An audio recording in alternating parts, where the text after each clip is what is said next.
Howdy, welcome to this episode of The Heart of Commerce, spearheaded by the Burleson Chamber. I'm Drew Myers, and I'm here with Miss Melissa Miller. How are you? I'm so good. Was that good? It was, yeah. The energy and the... It's too much. I feel like you're making my intros look like crap. Well, you just said you struggle with them a little bit, and I want to set you up for success. Well, so. I appreciate that. It's fine. Go ahead. So I just brought it down. I'm so sorry. Do you want to try again? No, we're Hi. good. Thanks, Drew. That was such a great introduction. Hey, we got two fabulous guests in studio with us. I love them. Rashel and Kyle Moss. They are the owners of Big Red Fern. Howdy. How are you guys? Hey, we're good. You good? Okay. Well, we're just keeping the awkwardness going, Rashel. Let's I go. wanted Melissa to feel more like she Thank had you. people. You took one for the team. Thank you. I did feel like supported and seen in that. See? So it's so funny because we visited for probably 10 or 15 minutes before we hit record on this, and you guys were great. And then as soon as the mics are hot, you're like, hi. That's why I asked how close I had to be the mic, because it gives you that, oh my gosh, there's a mic in my It's face. happening. Whereas if I could lean back a little bit, I would probably chill. You But I can can't. lean back. You just got to bring it with you. Yeah, but that goes against me trying to get away from it. Oh, yeah. Okay. Well, There's that. Okay. I brought there's him Kyle because- just sitting here all I'm like, good. Thanks. Yeah. Well, I did find out that Kyle is a singer-songwriter, an artist. He feels more comfortable with the guitar in his hand. So this isn't completely uncharted water for him. That's true. I can see that. Mm-hmm. And you've just been like fangirl. Always. I am Yes. cool by association. Yes, Have been got our it. whole marriage. All right. Yeah. I almost let him bring his guitar so that he'd have his security blanket. But I learned something new about you. I didn't know that. Yep. So That was a while in back. 2 minutes, you found out more. That's what I do. That is what I bring to this podcast. Okay, so this is where I want to start, if you don't mind. Please do. I want to ask you a question. Oh, okay. And it's something that we talked about in the hallway before we came in with Rashel and Kyle. Okay. You said that they I are remember already. almost the ideal chamber member. They yes. are invested, I did they are engaged, Yeah. and they represent, you kind of get out what you put in. Absolutely. Yes. Right? I said that right? Talk about that, and is that why you wanted to bring them on? No, that'd be rude.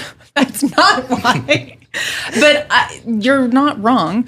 I did say I feel like y'all really are just the picture perfect chamber members. Like, you get out what you put in. You really have like super connected and engaged, and you get hugs now, and you come to stuff, and you're at business over breakfast, and you're at night. Like, y'all's hats are everywhere. Even at our golf tournament in the summer, like, so many people had your hats, and I love it. Like, I feel the pride of being like, it's a Big Red Fern hat. I love it. But it works. If you come to the stuff, if you talk to people, if you connect, if you show them what you can do, you will get customers. You will get like repeat customers too. And I feel that has come out through you guys, and that y'all really are just a great example of, if you just get engaged, things will happen, because you're meeting all the people. We have the opportunities. You just have to show up. And when you do, now your hats are everywhere. Yeah, absolutely. I mean, networking is all about relationships. Business is all about relationships. If you can form those relationships, then it just works. Yeah. I love it. Okay, so Rochelle's looking at Kyle like, well, you go. He talked, guys. Yeah.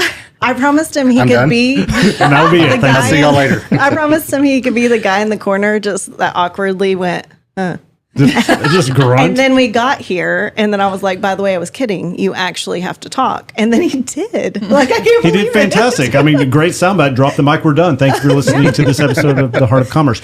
Yeah. Rashel, this question is for you, okay? Two-part question. One, let's tell people what the Big Red Fern does, okay? Sure. Let's start there. And then why is it important, and Kyle just kind of alluded to it, why is it important to get involved in the community, specifically the chamber? Okay. So similar to Melissa, I will struggle to land that plane as well. So you'll hear him in a second say something. And I'll need the reminder on the second question because my brain stopped working when I when you were going to give the 2-part, I thought, oh no, I would never remember. And even now, what was the first question? I got you. We're going to do that again. Yeah, the Big Red Fern. What do you guys do? Okay, so the Big Red Fern, we have changed our tagline a few times. Right now we're custom threads. And it's screen printing and embroidery. So we make fun merch, t-shirts, hats, polos. We are not your hobbyist company. We aren't putting names on bibs and baby blankets. And it's not that we don't. We still get asked that occasionally, but that's not our main focus. We work with churches and schools. We have online fundraising stores. We really started our business. I started as graphic design and wanted to stay home with our child. I did not know I was going to be that person. I thought I was going to be the person who had a kid and then went back to work. And then I found out that I was not that person and that I needed to be with him 24/7. And so I would drive home from work, go way too fast. And he would pick our son up from daycare and I would rip him out of his arms, even though he just got him too. And I would just hold and smell and breathe him. And I was like, okay, something's got to change. Yeah. I can't go to work every day. But I was so blindsided because that's not how I felt like I was going to be wired. And so that's really what started this journey, is that we wanted to stay home. I wanted to stay home with our son. Over time, after we did graphic design for a while, and I was getting a lot of t-shirt orders. And so we were like, YouTube's new. Let's watch that. Anyway, and so we watched a YouTube video on screen printing. And at the end of the video, I said, there's no way we can do that. It was so situational. Humidity matters. The screen mesh matters. This, just all the things matter. And at the end of the same video, he goes, I can do that. And so, I like it. And that is kind of just how Big Red Fern was born. We printed until midnight, 3 a.m., and then he'd have to wake up at 4 and 5 to go into work. And then as our son got a little bit older, he would open the curtains to wave bye to him when he left. And he was like, that is breaking my heart every single day. He was like, we have got to continue to grow this so that I can stay home too. Wow. And so the reason I tell you all of that, because that probably sounds like a rabbit trail, is that I wanted to explain to you kind of our family dynamic and then explain to you why we're Big Red Fern. So our son is a redhead and he is big. He was big from birth. He was 9 pounds, 11 ounces. I won the biggest baby on the floor that day. That's excellent. Thank you. Well done. Right. And then so did I. No, you did not. I did. I was there. Kyle, dude, no, you did not. I was there for The support. looks you just gave him. I'm glad this is on video. No, you did not. He was getting coffee, guys. Anyway, no. And then at a previous job when we were dating, the owner gave nicknames to everyone, and they named him Fern. And so we are Big Red Fern. And then if you ask our son, I am nothing. So I'm Big Red and Dad's Fern and you're not anything. I'm like, you're custom apparel. Thank you. That's new. So that wasn't even there when he said that. So anyway, so that's kind of how we formed our business. And we really wanted to focus on, we started working with churches. A lot of people take advantage of churches and we're Christians. And that's how we started our company. And we just wanted to continue that. So when we worked with churches, we made sure that we didn't charge more than we should. We made sure that we delivered when we said that we would. Things like that, and add-on fees that really weren't needed. And so that's really how we started our business. And then people in the church were like, hey, who made our merch? And then they would reach out, and we just slowly grew by word of mouth. And so that's what we do for Big Red Fern. That's kind of how we started.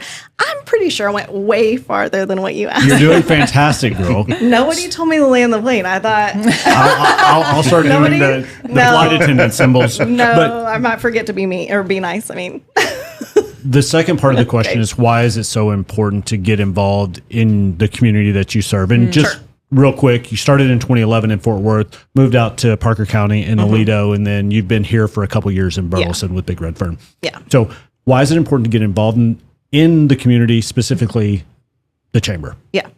So like I said, when we started working with churches and then went to the different businesses and stuff. That was our main customer for a really long time.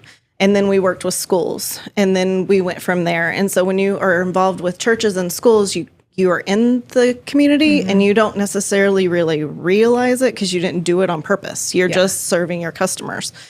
But then you find that word of mouth is great and amazing and to grow your business. And then you find that you need to go and get more business and you don't know how to do that. And everybody's like, well, just go to networking events. Well, okay, great. I have a great personality. I'm not, patting myself on the back, but I can talk to the wall. I got that from my grandmother. Our son got that. My husband does not like that. He got it too. Kyle, I got you. He got it. And so,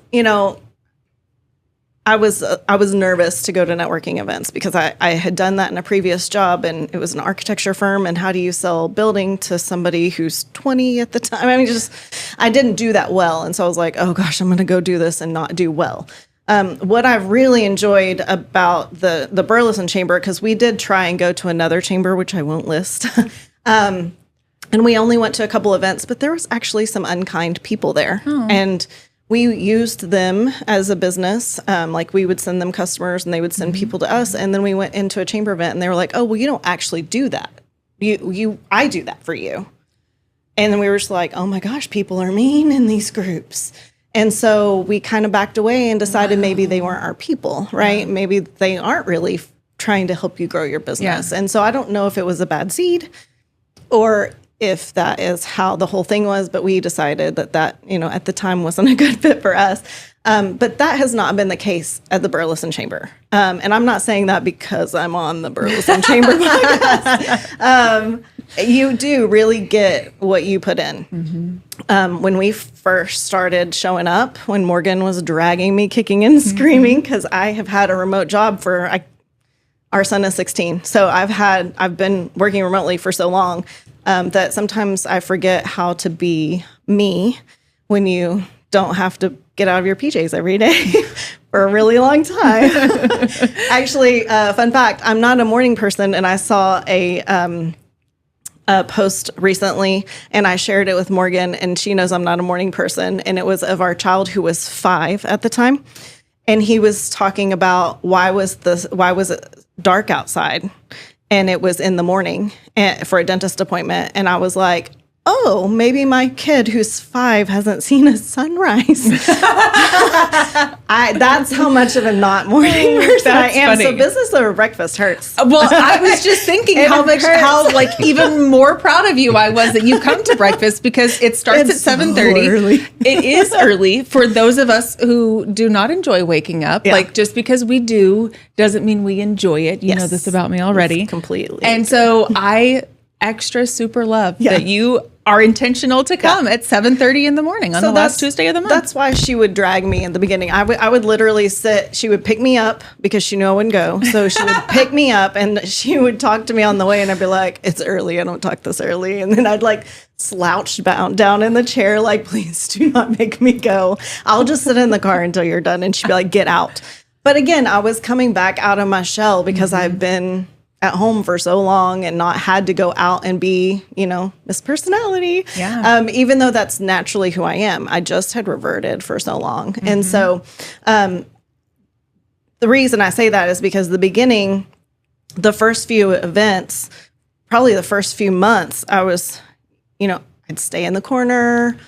It's awkward. Like, who's going to talk to me? I'm fully capable of seeing all the people who wish somebody came and talked to them, but I just wasn't mentally back to where I could go and engage them. Mm-hmm. But I was like, somebody please engage me. Be that person. Be the person I'm supposed to be so that I can get out of this. Mm-hmm. And it was nice. People would. There were several people. I won't list names because I will forget and not list everybody that I should, but they would come over and be like, I'm so glad you're here. Have you met this person? This is a good person for you to talk to. Mm-hmm. And slowly over time, I was able to see the quiet people in the room and be like, hey, come and join our group. Like at the Texas Ag Networking. Yeah. The Clearwater guys. Yes. It was so loud. I don't know all of their names, but I saw them standing there like this, and I was like, "Oh my gosh, they are looking for somebody to pull them in." And I pulled them into their table, and I was like, "Hey, tell me about you. What are your names? How long have you been doing this? Tell me about your business." I was like, "This is the safest moment you're gonna feel like you're having all night because I want you to feel comfortable. And if you screw up what you're saying right here, who cares? Yeah, like." Tell me who you are and what you do. And so it's been really nice to be able to come full circle and instead of look like I'm the introvert between Morgan and I, to be back to myself. And really the chamber has helped with that because I think I've progressed so much faster back into networking and being able to just talk to a stranger. And it's just been a really good healing season. And that wouldn't have happened at that previous chamber. Yeah. I'd still be sitting in the corner going, why am I here? You know, this chamber has just been really helpful. And it's not because we've gotten business. It's just because I know that if somebody, I know someone will recommend. I know that they care about your business. It's not just, oh, I happen to see you. Like it's, hey, what's going on? Yeah. Like I feel like I can give you a real answer.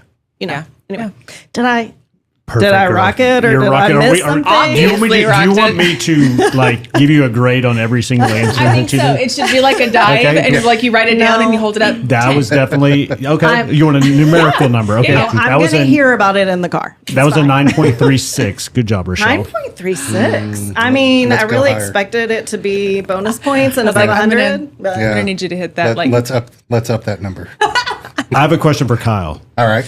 Okay, so Big Red Fern has taken off. Do you do that full time now? Yes. Okay. I do. When did that go down? I think back to the story that Rashel talked about your son pulling the curtain and waving to dad as he goes to work. And you're like, yeah, I want to be part of this also. I want to be able to stay home. So really we did for 2 years, we did as she said. I would stay up till 3 a.m, getting out what I could, wake up at 5 the next morning just to go into my work. Because we were living in Benbrook. I worked in Mansfield. And so it was a drive, and we started at 6:15, I think, something like that. So it was early, a lot of sleepless nights. And yeah, I would watch our son every morning kind of stick his little hand out, wave to me, and it hurt. But really it was one day, Rashel and Miles came and picked me up for lunch. And on the way back to the office, Miles said, you know, in his little 2-year-old, 3-year-old voice that only a parent can understand, said, you know, stay home, come play with me. And that was more the moment where it was like, okay, I'm going to find a way to do that. Wow. And so really it was pretty quick after that. Because as I say, we had been going for 2 years, and really I think it boiled down to we were scared really to kind of take that step in faith. And it was really cool. At the time, I was also a worship pastor at a church in Paradise. And I had just finished the worship set, and the pastor came on stage, and he said, I had this message all planned out that I was going to preach, but for some reason, I feel like I'm supposed to preach on this. And it was on Joshua 1:9. Which is basically be strong, be courageous, for the Lord your God is with you. wherever you go. Yeah, wherever and you go. he did say it's for somebody in this room. Yeah. So And Rashel and I just kind of looked at each other and we're like, oh my gosh, that's got to be about us. And that next day, on Monday, I handed in my notice and that's a good story. And it was kind of neat because she called me in the afternoon and she said, did you turn your notice in? And I said, I did. And she goes, because it's like the floodgates have opened. I have not been able to put the phone down or anything. And it was cool. You know, it's kind of one of those testimony moments to where it's like God was just sitting there saying, okay, let's take that step. Trust fully. Let's ride. And then we take the step and he says, thank you. Here you go. Oh, it's so good. Okay, hold on. Oh, yes, love it, Rashel. You're getting emotional. I know you're getting emotional. Why? Why are you getting emotional? Why am I emotional? For one, it's really cool to hear him talk about the same things that impacted all of us. That was a really huge moment. I was the one that was saying no I was the one that was saying it's not time. I'm sorry, I'm probably not eating the mic enough.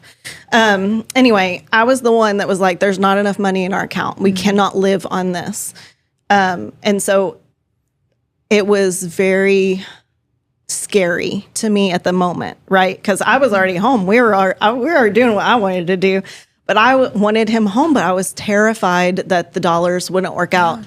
I was terrified we'd lose the house and be homeless or move back in with our parents or, you know, we reached out to some people. We talked to my parents and some other people and we'd tell them how much we had in the bank. And my dad was like, why hasn't he quit already? And I was like, what? And so we had several. I'm sorry, it's allergy season in Texas. This is just what you get. When is it not? Oh my gosh, I'm dying. Anyway, can you do it a little quieter? please. Could you try like silently though? Maybe 20 years, guys. It's 20 years. Anyway, and so it just gave me an extra piece, right? Obviously, God slapped us in the face, right? I couldn't not hear that his sermon changed 10 minutes before.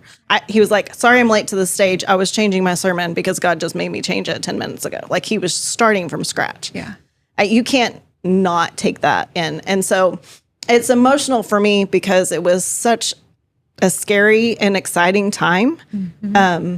But then you hold on to memories and you think about them a certain way. And then it's really cool that he held on to the same memories and thought of them the same way. And it just makes me emotional because, I don't know, it was such a big time in our life, you know? I don't know. And Texas allergies. And Texas. And it was probably just the allergies. Okay. Well, before you ask another question. Oh, you have one? No. Oh. But I think it's beautiful because I don't think that you can fully commit to plan A while you're still hanging on to plan B.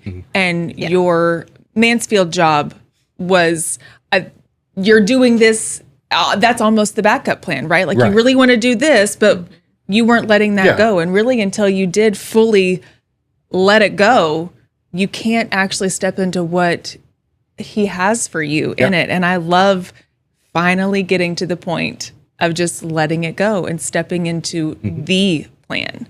So good. Do you love what you do, Kyle? Oh, absolutely. What do you love about it? Oh, man. I love the freedom, of course. The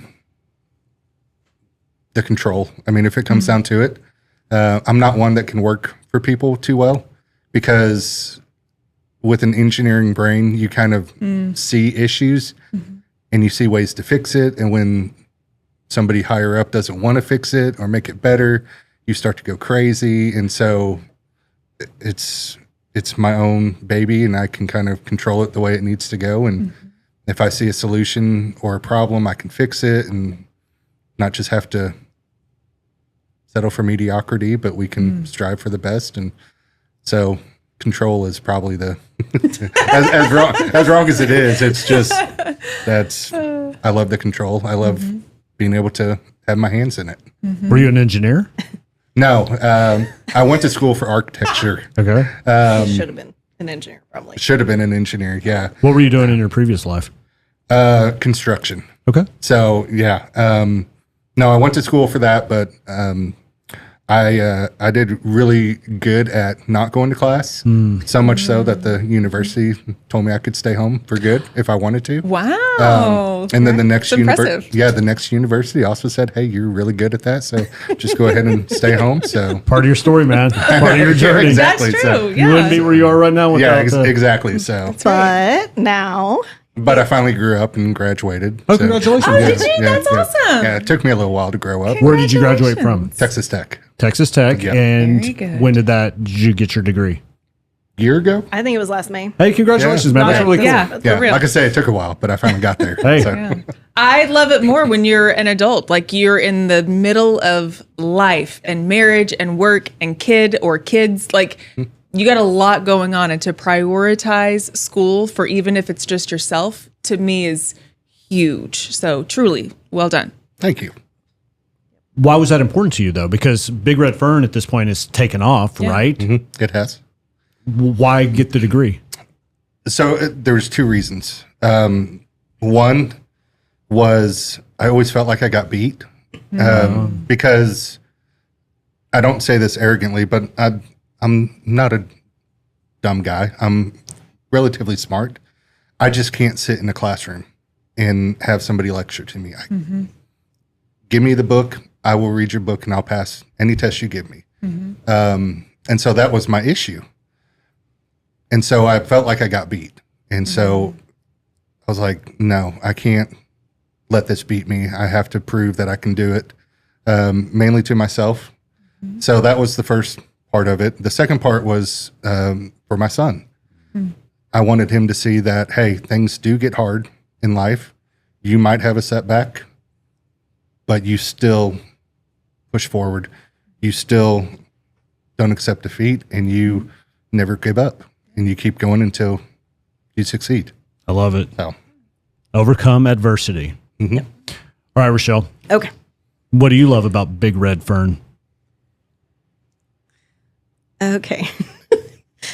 That's a really good question. Thank you. I would like to back up in time and have a list of the questions you're going to ask me. But then you come in and you try to memorize the answers. He doesn't have a list either. This is more organic and it comes from the heart. Yeah. Okay. Pass. Next question. No, I'm just kidding. What was it again? Do you love what you do? I actually do love what I do. What do you love about it? The part that I love the most is the customer service part. Okay. My parents encouraged strongly for me to go to college. I'm trying to be careful because they're going to watch this. Hey, Mom and Dad. I actually hated school growing up and would have to study for a test. And I remember writing what I wanted to do in life. I wanted to be a basket weaver or a glass blower because I didn't feel like they needed to go to school. And fun fact, in college, I actually did glass blowing as one of my classes. And the teacher let me in. He wasn't going to let me in. But I graduated, and then I did not use my degree at all. I became a receptionist at an architecture firm. And I felt really bad and guilty about that. But I kept telling them, I don't want to go to college. I don't want to focus on something. But I loved answering the phone. I loved filing the papers and making the copies, and somebody expecting like, hey, I need this done, and me being able to get it done in record speed or done with excellence or whatever. And I just loved that part. And so I did eventually use my degree in what I do, because I did do communication technology, which is graphic design and marketing and all the things. So I actually am using that in our business now, which is, kind of funny. But the customer service side is my favorite part of what I get to do. I do really like to see our T-shirts and our embroidery and stuff walking around town. We used to take pictures of them and post them on Facebook. What did we called Out in the Wild? Out in the Wild or something. That's I cool. don't remember what we called it. We've talked about starting to do that too, because when I see people, like when I see members like trucks or vans or whatever, and I'm like, I will try to take it down the road. And so, Yeah. if we unintentionally steal that, we thought of it too. There you go. Kyle, we didn't steal it. Okay. So, and so I do like to see the designs out around, walking around, being like, oh, we printed that or whatever.